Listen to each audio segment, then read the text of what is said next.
BGB আমরা প্রস্তুত আছি সীমান্তে, আমাদের দেশপ্রেমিক জনগণ আমাদের সাথে আছে। বাংলাদেশি 1 ইঞ্চি আমরা ছাড় দিব না। আমাদের চৌকা এবং কিরণগঞ্জ দুইটা বিজিবি ক্যাম্পের মাঝামাঝি স্থানে 177-এর 3S বরাবর এখানে আমাদের বাংলাদেশি কিছু আম গাছ ছিল। তো ভারতের নাগরিকরা আমাদের এই বাংলাদেশি আম গাছ কাটাকে নিয়ে একটা ভারতীয় নাগরিক এবং বাংলাদেশের নাগরিকের মধ্যে একটা উত্তেজনার পরিস্থিতি সৃষ্টি হয়। সেই ক্ষেত্রে দুই পক্ষ, বাংলাদেশ সাইড এবং ভারতের সাইডে দুই পক্ষ জনগণ যার যার দেশের জন্য সবাই শূন্য লাইন বরাবর সবাই দাঁড়িয়ে যায়। তো এই ব্যাপারে আমরা বিজিবি সাথে সাথে আমাদের বিজিবির জনবল বৃদ্ধি করেছি। আমরা অফিসাররা নিজেরাই গ্রাউন্ডে এসেছি।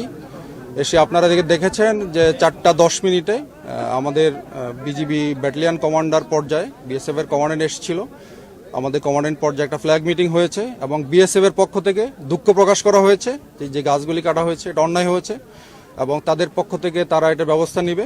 তো সুতরাং আমরাও একদম লাস্ট সম্পূর্ণ বিচার না হওয়া পর্যন্ত আমরা গ্রাউন্ডে আছি এবং যেন শূন্য লাইন বাংলা কেউ অতিক্রম না করে এবং উত্তেজনা পরিবেশ প্রশমিত করার জন্য আমরা বিজিবি প্রস্তুত আছি। 250-টিরও বেশি ডিজাইন অপশন নিয়ে ওয়ালটন স্মার্ট ফ্রিজ, বোঝে আপনার প্রয়োজন। পাশাপাশি আমাদের বিজিবির পাশে আমাদের বাংলাদেশি জনগণ, আমাদের দেশপ্রেমিক জনগণ আমাদের সাথে আছে এবং আমাদের জনগণ আমাদের যেটা নিশ্চয়তা করলো ভবিষ্যতেও আমাদের থাকবে।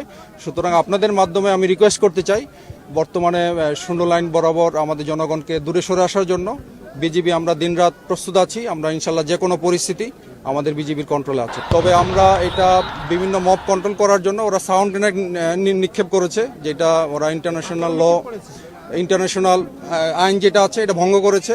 তো এই ব্যাপারে আমি আমার মহাপরিচালককে বিস্তারিত ঘটনা বর্ণনা করেছি এবং আমি আশা করি আমাদের বিজিবির হেডকোয়ার্টার এবং বিএসএফ হেডকোয়ার্টারের উচ্চ পর্যায়ে তারা একটা আলোচনা করবেন। তবে আমি এই এলাকায় এটুকু নিশ্চয়তা করতে চাই, বাংলাদেশের জনগণ এবং বিজিবি আমরা প্রস্তুত আছি সীমান্তে। আমাদের বাংলাদেশি 1 ইঞ্চি আমরা ছাড় দিব না এবং এই এলাকার সীমান্তের নিরাপত্তা আমরা এটা বজায় রাখব।